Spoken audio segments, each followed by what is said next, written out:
भन्न को हो त्यो केटी? तेरो बुढी हो?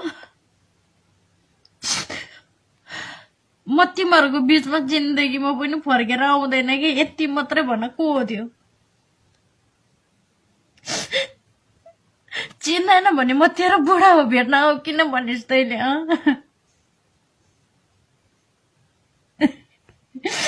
तैले किन भनिस् कि म 21-22 घण्टासम्म ड्युटी गरेर राम्ररी ट्याममा सुत्न पाउँदैन, ट्याममा खानु